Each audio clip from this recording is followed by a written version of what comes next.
هاتي كوباية الشاي وتعالي ورايا نعمل مع بعض احلى بوريك بالجبنة من بتاع الفران الجميل اللي احنا بنشتريه بالغالي ده. احنا هنعمله النهاردة بطريقة اقتصادية وسهلة وسريعة وبمكونات على قد الايد، من غير بقى لا حليب ولا كمان زبدة ولا سمنة ولا كمان بيض.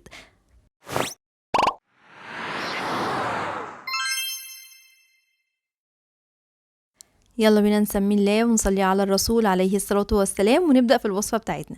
اول حاجة معايا هنا كوباية من المية الدافية، حطيت عليها معلقتين كبار من السكر ومعلقة كبيرة من الخميرة الفورية.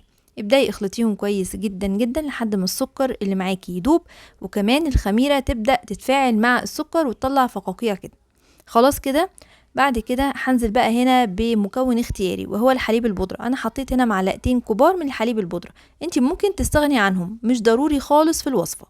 بعد ما قلبتهم كويس جدا هبدأ بعد كده انزل ببقية المكونات اللي هي عبارة عن ايه. انا معايا هنا رشة من الملح، بس رشة محترمة كده، ومعايا كمان ربع كوباية من الزيت، ومعلقة كبيرة من الصلصة. وده سر لون البوريك بتاع الفرن. تعرفي لونه كده بيبقى لونه برتقاني كده وجميل ازاي؟ من معلقة الصلصة دي. معلقة صلصة جاهزة او لو انت حتى عاملاها في البيت ابداي حطيها، بس تكون معلقة هرمية. دوبتها كويس قوي مع المكونات الاولانية. وبعد كده هنعمل محسن بتاع الخبز بتاعنا اللي احنا بنعمله على طول. هو عبارة عن معلقة صغيرة من البيكنج باودر، وحطيت عليها معلقة كبيرة من الخل. قلبتهم مع بعض، عملوا تفاعل مع بعض زي ما انتم شايفين كده. وابدأ وهما بيعملوا التفاعل كده اروح نازلة بيهم على المكونات بتاعة البوريك بتاعي. قد ايه بتدي هشاشة وطعم حلو جدا للبوريك او اي مخبوزات عموما. بعد كده هبدأ انزل بقى بالدقيق. انا الدقيق هنا كان حوالي نص كيلو او حوالي 4 كوبايات من الدقيق. بدأت ان انا انزل بيهم بالتدريج واحدة واحدة زي ما احنا متعودين مع بعض، ومننزلش كمية الدقيق كلها، لكن هو خدهم كلهم الاربع كوبايات. بدأت ان انا اعجن العجينة كويس جدا الاول كده والمها الاول في البولة كده. وبعد كده ما اكتفتش بقى بكده، لا احنا البوريك ده من الحاجات اللي لازم تتعجن كويس جدا. ابداي بقى دلوقتي خديها على الرخامة كده وطلعي بقى غل اليوم كله في العجينة دي. اديها بالبوكسات والبواني كده، والنور كان قرب يقطع وانا عمالة اسرع، يعني كان في مصلحتي برضو علشان خاطر اطلع عجينة ناعمة وجميلة جدا. افضلي عجيني فيها كده لحد 5 دقايق مثلا كده. حطيها بعد كده تاني في البولة. انا كنت دهنه البولة دي بالزيت، وبعد كده حطيت بقى العجينة فيها وغطيتها سبتها تخمر لحد ما بقت بالمنظر اللي انتوا شايفينه ده. يعني خمرت لمدة حوالي ساعة الا ربع كده ولا حاجة.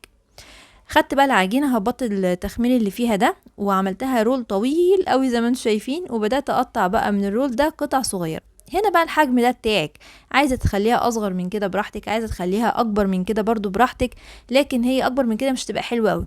هو الحجم ده كده معقول، لا هي صغيرة قوي ولا هي كبيرة قوي، بس لو اصغر هتبقى عاملة زي بتاعة الفرن بالظبط، يعني اللي هي الصغيرة قوي المنمنمة دي. هتبداي بقى دلوقتي تاخدي القطعة دي تكوريها كده عشان تبقى جاهزة معانا على طول ايه على الفرد. هناخد بقى كل قطعة من اللي احنا كورناها نفردها فردة بسيطة مش جامدة، انا مش عايزاها تبقى رقيقة، انا عايزاها تبقى سميكة برضو ايه بعد ما افردها. وابدا اقفل عليها كده زي ما انتم شايفين. طبعا انا حشيتها هنا بجبنة بيضة، ده المتعارف عليه للبوريك. دي جبنة براميلي ناشفة.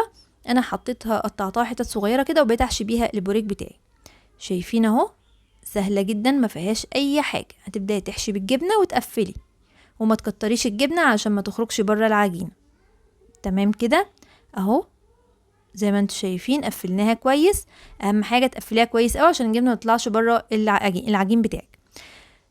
رصتهم في صاج يكون مدهون بدهنه من الزيت، واهم حاجه طبعا ان احنا نغطي عليهم ونسيبهم يخمروا للمره التانية لمده حوالي ربع ساعه.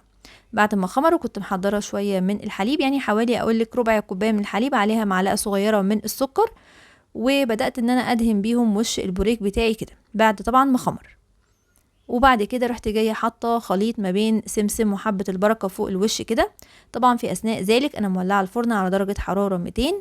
رحت جايه بعد كده مدخلاهم بقى على فرن سخن ده 200.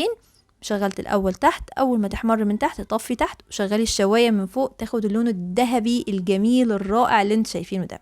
طبعا متفقين ان احنا اول ما بيطلع من الفرن اي مخبوزات بنغطي عليها علشان خاطر تبقى طريه معايا زي ما انتم شايفين كده. ده كده شكلها من جوه قد ايه جميلة جدا جدا، تستحق التجربة.